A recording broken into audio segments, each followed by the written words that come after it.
This pandemic must remain our focus. At the same time, we must learn the lessons it's teaching us.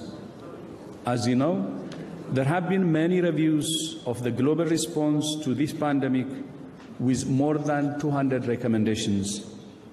Taking those recommendations into account, last month's WHO's Executive Board tasked me with developing a set of proposals on strengthening the global architecture for pandemic prevention, preparedness and response, to be considered by all member states at the World Health Assembly in May.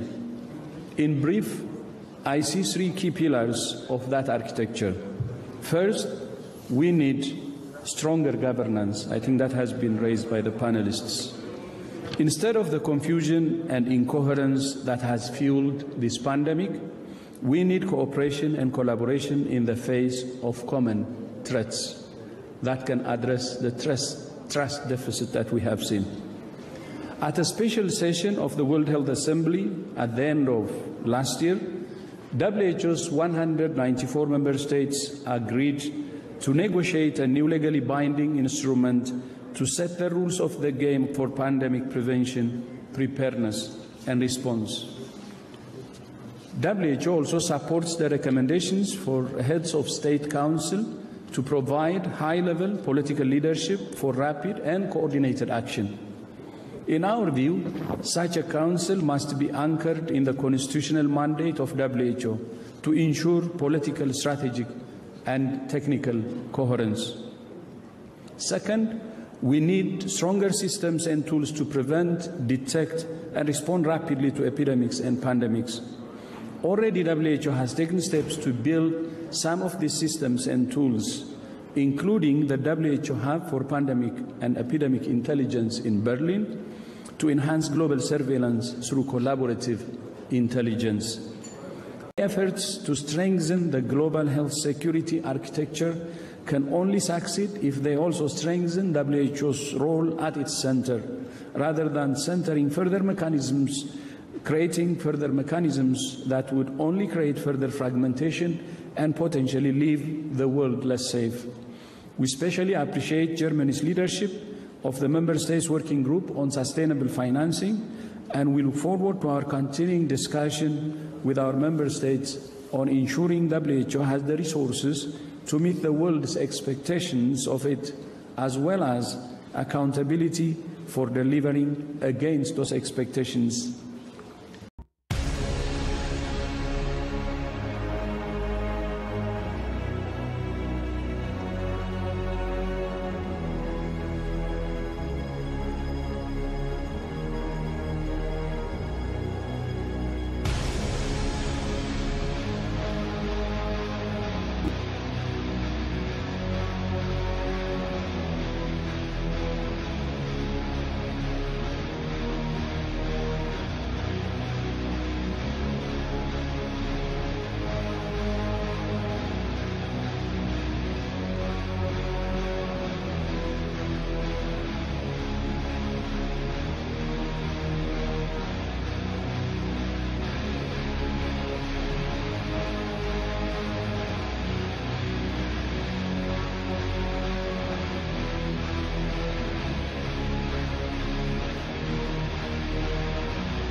It begins early last year when Joe Biden, as one of his very first acts as president, brought the United States back into the World Health Organization. We saw this, we thought, why would Biden be so anxious to do something like that? Why would Joe Biden want to join a group that every informed person laughs at? Well, more than a year later, we think we know the answer. The Biden administration is very close to handing the World Health Organization power over every aspect, the intimate aspects of your life. So imagine the civil liberties abuses that you lived through during the COVID lockdowns, but permanent and administered from a foreign country. Here's what we're looking at tonight. This January, the Biden administration submitted a series of proposed amendments to something called the International Health Regulations, the IHR. Now, the Biden administration's amendments, along with those from several other countries, will be combined to create a new global pandemic treaty. We need a pandemic treaty. That treaty is set to be adopted starting this weekend in Geneva at the World Health Assembly. Then you read the fine print and you realize the WHO will have total authority over emergency operations in the United States if there is ever a, quote, public health emergency. Huh? What qualifies exactly as a public health emergency? Well, they don't define that. But they get to decide what a public health emergency is. And then they have total authority. You can see where this is going. And then it gets worse from there. The treaty also mandates a, quote, whole of government and whole of society approach to pandemic preparedness. Think about that. Every society is always preparing for a pandemic. And that means there will not be a moment ever when the WHO doesn't have operational control over so-called public health matters in this country. Thanks to an amendment from the Biden administration, the treaty contains a provision for a compliance committee. Ooh, there's always the stick. It provides that every member country in the WHO must, quote, inform WHO about the establishment of its national competent authority responsible for overall implementation of the IHR that will be recognized and held accountable. Under this treaty, WHO members must enforce orders from the WHO. They have to act as the heavies for the WHO. And if they don't, they'll be sanctioned. The White House is going to be the muscle for the director of the World Health Organization. So who is the director of the World Health Organization? Well, that would be a former member of Ethiopia's Marxist-Leninist party called Tedros Adhanom Ghebreyesus. He once led the Ministry of Health in Ethiopia. He's not a physician. But as the head of the Ministry of Health in Ethiopia, for political reasons, he covered up 3 cholera outbreaks, the opposite of what he's supposed to do. He wrote off cholera as simply acute watery diarrhea. Again, he's not a doctor, so maybe he didn't know, but he did know. He did it for political reasons. Those outbreaks are taking place among disfavored groups.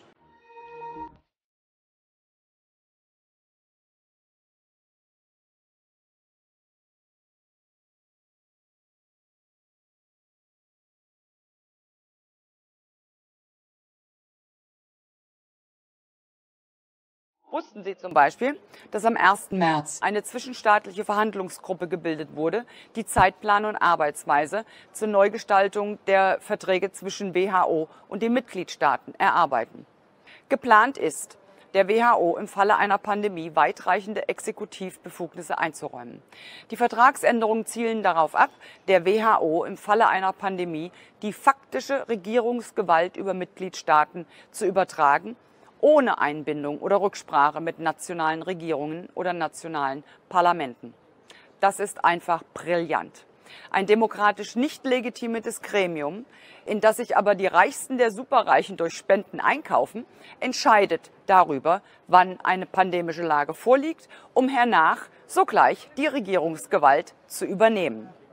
Eine solche Ermächtigung der WHO überhaupt in Erwägung zu ziehen, ist ein direkter Angriff auf die in Artikel 20 Absatz 2 verankerte Volksherrschaft, dem elementarsten Prinzip einer jeden Demokratie. Noch werden Regierung und Parlament vom Volk gewählt, müssen diesem gegenüber Rechenschaft ablegen und gegebenenfalls für ihre Entscheidungen zur politischen Verantwortung gezogen werden.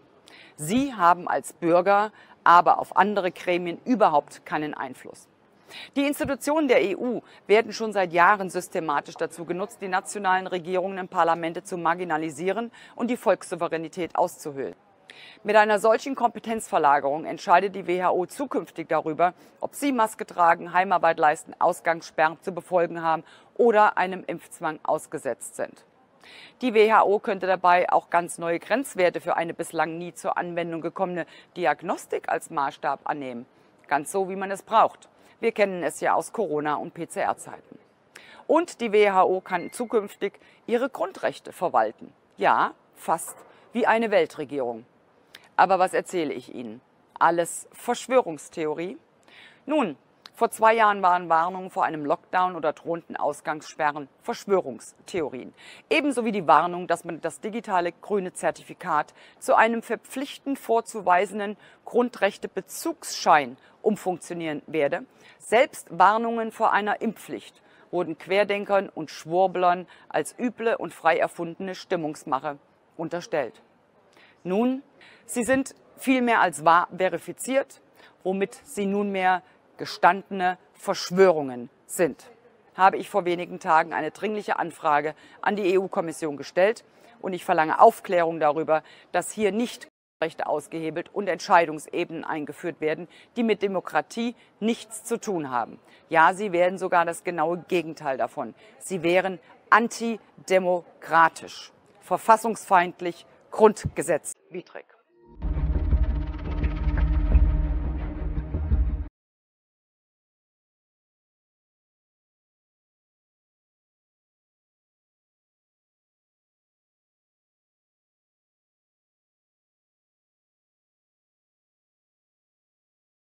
Overmorgen worden er 2 onderwerpen besproken waar Forum voor Democratie erg bezorgd over is.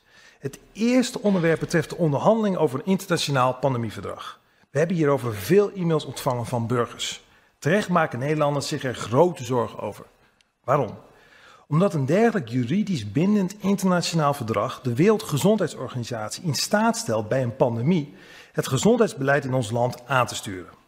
Als de Europese Unie namens de lidstaten een dergelijk verdrag ondertekent, kan, zodra er volgens de Wereldgezondheidsorganisatie sprake is van een pandemie, dezelfde Wereldgezondheidsorganisatie voor de bestrijding ervan gezondheidsmaatregelen juridisch bindend opleggen aan de Europese Unie, die Europese Unie vervolgens via Europese verordeningen, die Nederland moet omzetten in eigen wetgeving, oplegt aan ons land. Vanzelfsprekend verliezen we daarmee tijdens een pandemie alle controle over ons gezondheidsbeleid. We stellen zo globalisten in staat bij een pandemie te dicteren wat we moeten doen via de Wereldgezondheidsorganisatie. Dezelfde Wereldgezondheidsorganisatie die 14 januari 2020 nog liet weten dat er geen bewijs was voor infectie van mens op mens bij corona.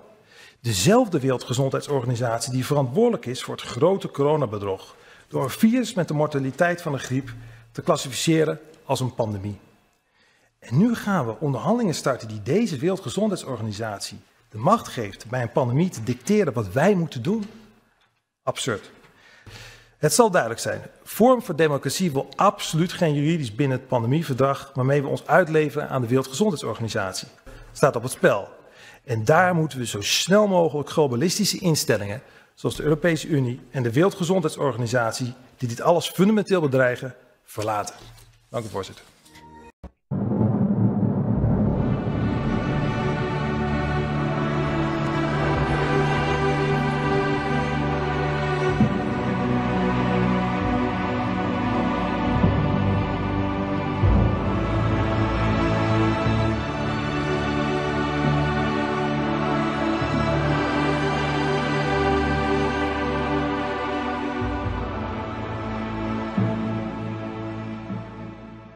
Raising alarm about this World Health Organization. I'm not sure if you would say it's a treaty, but some way that they're amending international law so that the United States essentially surrenders our sovereignty to the World Health Organization. Please tell us more about it and why this is an imminent threat. Now, what they've done is Biden has done something that's really shady. He sent over proposed amendments to the international health regulations, right? These international health regulations are something, they form some sort of a basis, have some sort of a role in international law. Biden knew that there was no way on God's green earth that we would sign a treaty, that he could get a treaty ratified with 2/3 of the Senate that said, hey, we're going to give sovereignty over to the WHO, right? There's no way he's going to do that, right? So what he did was he did something a little bit craftier. So what he did was he said, let's alter the regulations within the WHO to say that the WHO itself can claim control over these nations. So it used to be that if the WHO wanted to declare an emergency and try and push to do things within a country, they had to ask that country first, because nations are sovereign and the national sovereignty takes precedence over any international organization. What Biden said was, and he made a lot of changes, but one of the most important is that he said, you know what, you don't have to do that, WHO. You just tell us if there's an emergency, and then we're going to make these changes so that you can work with these different entities and organizations in any other country to try and force any country that's not complying into compliance. And so what he's doing is he's shifting a dramatic amount of power into the WHO's hands. What's going to happen is they're going to use this as an issue and a mechanism to try and essentially force international will onto the American people through this really complicated, messy legal process. Well, we need to permanently defund the WHO and we need to remove ourselves from them. I mean, you know, I'm a fan of international cooperation, but this is nothing but a corrupt dictatorship controlled by monsters. As far as this WHO takeover, this is basically the New World Order being instituted right before our eyes. I think that the best solution right now is everybody needs to be on their politicians' butts and saying, what in the hell are you doing and why aren't you doing something about this?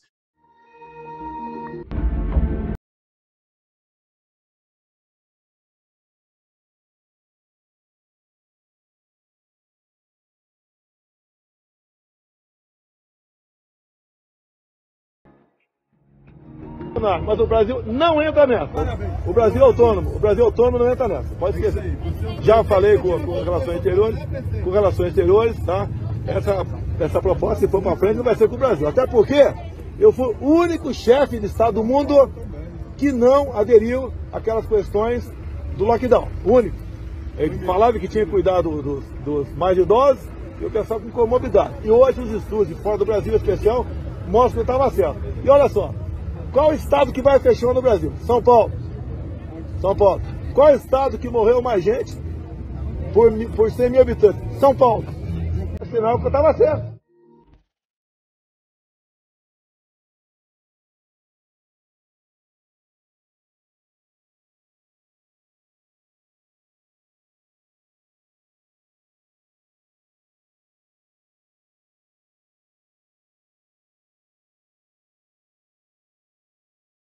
If the COVID-Ukraine crises have taught us one thing, it is that international organizations are useless in a crisis. The United Nations has been unable to fulfill its primary function of stopping war. The World Trade Organization has been unable to protect world trade. Instead, sanctions have been applied against Russia. And the European Court of Human Rights was unable to protect even the most basic human rights against the onslaught of restrictions imposed since 2020, supposedly to fight the virus.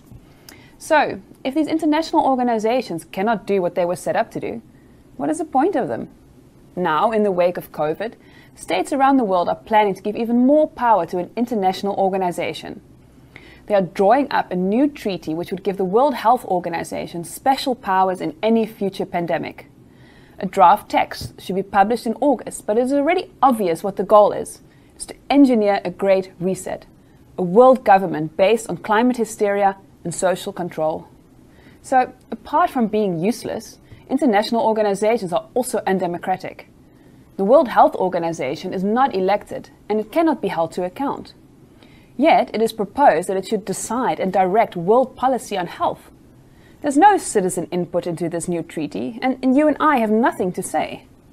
Instead, the unelected European Commission is negotiating on behalf of the EU, even though Brussels has no power over health policies. So, bureaucrats will once again be talking to bureaucrats about how to create more bureaucracy. This is a textbook case of how power is drained away from individuals, families, and nations into obscure offices, themselves subject to plutocratic influence, destroying democracy, downgrading liberty, and reducing the variety of human life to the dull uniformity of a Soviet-style world planning agency. In the existing United Nations, of which the World Health Organization is a part, officials are allowed, encouraged even, to campaign for more UN power in the areas they work in. And this means that the UN, like the European Commission, is a one-way conveyor belt, inexorably sucking freedom and accountability out of the democratic domain and into the dark corridors of power, where these core values are smothered to death. Now, we are constantly being told about the virtues of diversity. But what about diversity in political choice? What was so dangerous about the response to COVID was precisely that governments all copied each other and did exactly the same thing. Any government which tried a different approach was ridiculed and berated. But if we forget the value of individual and collective freedom, we are doomed. Liberty is not dangerous, as people have been taught to believe since COVID. Liberty is a public good which should be promoted and cherished because it is a source of inventiveness and vitality. So instead of being given new powers, the World Health Organization, like so many other UN agencies, should instead simply be closed down.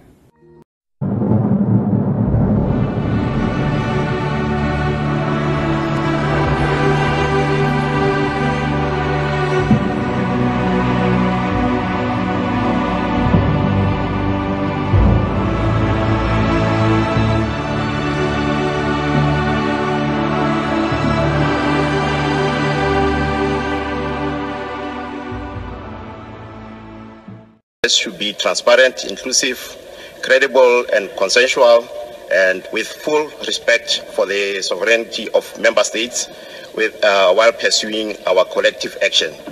The African region shares the view that the process should not be fast-tracked by the amendments of Article 59